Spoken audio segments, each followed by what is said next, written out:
Episode 285 लेकर आ गए वो अर्बन कल्टिवेटर का। वो लड़की बोलती है क्या इतना ही। चैन बोलता है अब तुम्हारी बारी है। वो लड़की बोलती है मेरा नाम यज्जी है और मेरा पापा एक नॉर्मल सा नौकर है, इसलिए मैं ऐसी जगह में रह रही हूँ। चैन अपने मन में बोलता है क्या मैट्रिक्स क्लैन। यज्जी बोलती है मैं मैडम के लिए एक प्योर एंशिएंट मिडिल अर्थ बनाने वाली थी जिससे उसका अटेंशन मेरी ओर जाए, इसलिए मैं बहुत ही ज्यादा मेहनत करके और अपना सभी रिसोर्सेज का इस्तेमाल कर दी हूँ। जबकि ये क्रिस्टल बॉल टूट गया है तो मेरा प्लान पूरी तरह बर्बाद हो गया है। चैन बोलता है तो असल में ये क्रिस्टल बॉल उतना ज्यादा इम्पोर्टेंट नहीं है ना, तुम मैडम का अटेंशन पाने के लिए इतना मेहनत क्यों कर रही हो। यज्जी बोलती है मैडम के अटेंशन पाने से मैं ये जगह से बाहर निकल पाऊंगी, फिर उसके बाद मेरा खुद का घर होगा जहाँ पर मैं मैडम बनूंगी और वहाँ पर अपना लाइफ को खुद ही कंट्रोल करूंगी। मैं कुछ एज के बाद मैं यहाँ पर ही बंदी हो जाऊंगी, फिर मैं ग्रेट बेंजो के लिए बच्चे पैदा करूंगी। तो मैं यहाँ पर स्पिरिचुअल एनर्जी इसलिए महसूस नहीं हो रहा है क्योंकि ये दुनिया का एनर्जी ग्रेट बेंजो के पास है। अगर मैं खुद का घर को इस्टेब्लिश कर पाई तो मेरे पास भी स्पिरिचुअल विन होगा। चैन बोलता है मुझे ये मैडम के बारे में और भी बताओ, फिर मैं शायद तुम्हारी कोई मदद कर पाऊँ। यज्जी बोलती है तुम्हारा अपीयरेंस बहुत ही ज्यादा प्लेन है और तुम्हारा बैकग्राउंड भी बहुत ही अननोन है, मुझे नहीं लगता कि मैडम तुम्हारी बच्चे की माँ बनेगी। चैन शॉक्ड होकर बोलता है क्या। कुछ देर के बाद वो लोग मैडम के पास पहुंच जाते हैं। मैडम बोलती है यज्जी तुम ये लड़की को मेरे बैकअप के लिए रिकमेंड किए हो।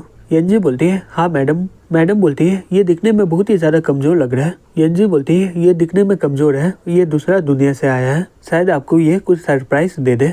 मैडम बोलती है यज्जी तुम्हारी इतनी हिम्मत, तुम मुझे बताओगी कि मुझे क्या करना चाहिए।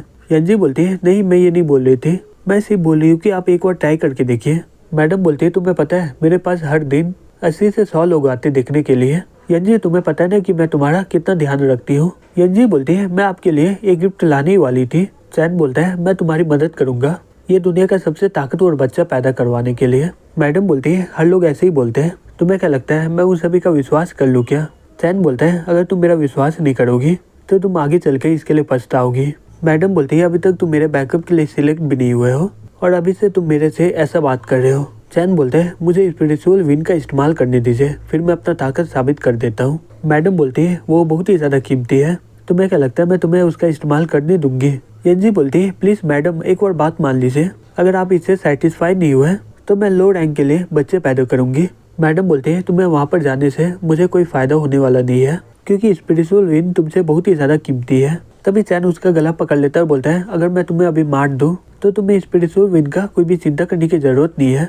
मैडम बोलती है तो इसलिए तुम ये लड़की को लाई हो ना, ये मुझे मारने की कोशिश कर रहा है। चैन बोलता है हाँ बिल्कुल, मैं आखिरी बार बोल रहा हूँ, मुझे स्पिरिचुअल विन का इस्तेमाल करने दो और यज्जी को कोई भी चोट मत पहुँचाना। मैडम बोलती है हाँ मैं समझ गई, अब मुझे जाने दो। फिर चैन वापस यज्जी के पास चला जाता है। तभी मिंग चलाते हुए बोलती है इन दोनों को पकड़ के यहीं पर मार डालो। तभी सभी गार्ड उन दोनों को घेर लेते हैं। यज्जी बोलती है तुम तो पहले ये नहीं बोली थी, तुम अपने बात से कैसे पलट सकती हो। मिंग चला के बोलती है पहले ये लड़की को मारो, इसका टुकड़ा टुकड़ा करके कुत्ते को खिला देना। चैन बोलता है अब बस बहुत हो गया। फिर वो एक ही बार में वहाँ के सभी लोगों को मार डालता है। मिंग ये देखकर शॉक्ड हो जाती है, बोलती है क्या ये कैसे हो सकता है। फिर चैन उसका गला पकड़ लेता है, बोलता है क्या हम लोग सही में इसे मार नहीं सकते हैं क्या। यज्जी बोलती है नहीं अभी के लिए नहीं, ये स्पिरिचुअल विन का चेम्बर को खोलने के बाद तुम इसे मार सकते हो, जबकि तुम इतना ज्यादा ताकतवर हो, शायद तुम अपना ताकत की मदद से वो चेम्बर को फाड़ सकते हो, तो इसे जिंदा रख के कोई फायदा होने वाला नहीं है। मिंग बोलती है मुझे मत मारो, मैं तुम दोनों को वहाँ पर ले चलती हूँ। चैन बोलता है अगर तुम अपने बात से दोबारा पलटी फिर तुम्हारे पास कोई और मौका बचेगा ही नहीं। फिर वो उन दोनों को चेम्बर की ओर ले जाने लगती है। यज्जी बोलती है आगे में तो कोई रास्ता ही नहीं है। चैन बोलता है ये अपना सीक्रेट चेम्बर किसी को कैसे बता सकती है, इसलिए तो ये इसे छिपा के रखती है। मिंग बोलती है ठीक है मैं खोलने वाली हूँ, तो प्लीज घूम जाओ और यहाँ पर देखना मत। यज्जी बोलती है क्या तुम्हें डर नहीं लग रहा कि वो हम पर हमला कर दे पीछे से। चैन बोलता है इसके पास इतना ताकत है ही नहीं। कुछ देर के बाद मिंग बोलती है खुल गया है। यज्जी बोलती है तुम इसे कैसे खोल ली हो। मिंग बोलते है तुम जिस लड़की को लाई हो इसे लेडी सेटिस्फाई हो गई तो तुम्हें मौका मिलेगा अपना स्पिरिचुअल विन और अपना फैमिली को इस्टेब्लिश करने के लिए, फिर तुम्हें इसके बारे में सब कुछ पता चल जाएगा। फिर चैन अपने ताकत की मदद से वो दरवाजों को खोल देता है और उसके अंदर से सभी स्पिरिचुअल विन उसके चारों ओर आने लगते हैं। मिंग शॉक्ड होकर बोलती है मैं तो ऐसा पहले कभी देखी नहीं हूँ, तुम इसे कहाँ से लाई हो। यज्जी बोलती है मेरा किस्मत बहुत ही बढ़िया था। चैन बोलता है मैं यहाँ पर 3 दिन कल्टिवेट करूंगा, तो यहाँ से तुम लोग चली जाओ। फिर वो दरवाजों को बंद कर देता है। मिंग गुस्से से बोलती है ये तो दरवाजे को ही बंद कर दिया है, जो ये रूम का ओनर है वो बाहर में ही है, तुम ये लड़के को कहाँ से लाई हो। यज्जी बोलती है आप तो अभी मेरा तारीफ कर दी थी ना। मिंग बोलती है ठीक है, इसके पास सही में कुछ स्किल है, शायद ये मैडम के लिए सही होगा। दूसरी तरफ चैन कल्टीवेट कर रहा होता है और अपने मन में बोलता है, हालांकि ये स्पिरिचुअल विंग का छोटा सा ब्रांच है, लेकिन ये काफी मेरा ताकत को रिकवर करने के लिए। ये दुनिया मटेरियल सोसाइटी है जहाँ पर लड़के लोग बॉस होते हैं। वो लोग रिप्रोडक्शन में फोकस करती है और ताकतवर लोगों के साथ बच्चे पैदा करती है। मैं यहाँ पर किसी का सीड बनने वाला नहीं हूँ, लेकिन इसके बदले मैं सबसे ताकतवर बच्चे को पैदा करवा सकता हूँ। छोटा दुनिया का ये दूसरा डायमेंशन है। मुझे एक परफेक्ट वर्ल्ड चाहिए जहाँ पर मैं क्वांग के साथ हमेशा रह पाऊँ। मुझे पता ही नहीं चला कि मैं यहाँ पर आया क्यों हूँ। ऐसा लग रहा है कि मैं किसी का खिलौना बन गया हूँ। फिर 3 दिन के बाद चैन बाहर आ जाता है। वो दोनों चैन को देख के बोलते हैं, आखिरकार तुम बाहर आ गए। चैन बोलता है, तो तुम लोग यहीं पर थे 3 दिनों से।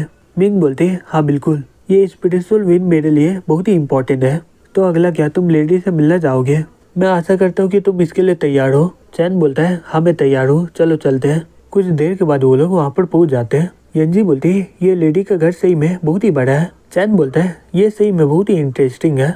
यंजी बोलती है, मैं बोले कि ये बहुत ही बड़ा है, ना कि ये इंटरेस्टिंग है। चैन बोलता है कि तुम इसके पहले कभी अंदर गई हो क्या? यंजी बोलती है, मेरे जन्म होने के बाद मुझे मिंग के घर में भेज दिया गया था और मुझे उससे पहले कुछ भी याद नहीं है और यहाँ पर जाना मेरे लिए मना है। चैन बोलता है, ये कोई घर नहीं है। दूसरी तरफ मिंग बोलती है, तुम लोगों का शुक्रिया इतना मेहनत करने के लिए। मैं लेडी के लिए बहुत ही बढ़िया सीट लाई हूँ। वो दोनों लड़कियां बोलती है, प्लीज अंदर जाइए। जैसे ही चैन अंदर जाता है, वो अचानक से कहीं और ही पहुँच जाता है। तभी कोई उस पर हमला कर देता है, लेकिन चैन अपने सेल की मदद से उसके हमले से बच जाता है। फिर वो उस पर हमला कर देता है। तभी अचानक से आग से लड़की निकल जाती है और बोलती है, तुम तो यहाँ पर आ गए हो तो इतना मेहनत करने की क्या जरूरत है? लग रहा है कि तुम्हें सेरेमनी चाहिए ना? ठीक है, कोई दिक्कत नहीं है, तुम्हें जो चाहिए मैं वो दूंगी। मेरे पास आओ और बढ़िया सीट बन जाओ। तभी चैन पाँव जमीन में मार देता है। वो हमले से वो लड़की पिघल के आग बन जाती है। वो लड़की चिल्ला के बोलती है, तुम मेरे साथ ऐसा क्यों कर रहे हो? तभी एक लड़की वहाँ पर आ जाते हुए बोलती है, हाँ बिल्कुल, ये तुम्हें मना ही करेगा। वो कभी भी तुम्हारे जैसा बेकार लोगों को चुनने वाला नहीं है। हे लड़के, चलो मेरे साथ। तभी वहाँ पर एक लड़की आ जाते हुए बोलती है, तुम मेरे साथ चलो, मैं तुम्हें बहुत ही मजा दूंगी। तभी उसके सामने 2 लड़की और आ जाते हुए बोलती है, मेरे साथ आ जाओ। चैन बोलता है, तो कैसा रहेगा कि तुम लोग एक दूसरे से मुकाबला कर लो, जो भी जीतेगा मैं उसके साथ जाऊंगा। वो लड़की बोलती है, सही में तुम बेवकूफ हो, इस जगह में आने के बाद तुम कभी भी बाहर नहीं आ सकते हो। दूसरी तब यंजी बोलती है, वो अचानक से कहाँ पर गायब हो गया। मिंग बोलती है, रुक जाओ, यहाँ पर सिर्फ लोग ही अंदर जा सकते हैं, चलो वापस चलते हैं। अगर लेडी इससे सेटिस्फाई हो गई तो तुम्हें जल्दी ही इनाम मिलेगा। यंजी बोलती है, ठीक है, मैं आशा करती हूँ कि लेडी को इसे पसंद आए। फिर वो अपने मन में बोलती है, अगर मैं उसे दोबारा देख पाई तो मैं उसे अपना सीट बनाऊंगी। दूसरी तरफ चैन बोलता है, तो ये जगह कोई घर नहीं है ना, हम लोग लेडी के अंदर है और तुम तीसू हो, लेडी के बॉडी के अंदर की सीट को कंज्यूम करके एक नया जिंदगी को लाती हो। वो लड़की बोलती है, हालांकि कुछ सीट इसके बारे में पता कर लेते हैं, लेकिन तुम उनमें से सबसे तेज हो। सही में तुम बहुत ही ज्यादा रियर और एक्सीलेंट सीट हो। तभी वहाँ के सभी लड़के चिल्लाने लग जाते और बोलती है, अगर हम लोग इसे पा नहीं सकते तो हम लोग इसे शेयर कर सकते हैं, जिससे हम लोगों का ताकत और भी ज्यादा बेहतर हो जाएगा। मुझे इसका उंगली चाहिए, मुझे इसका गाल चाहिए।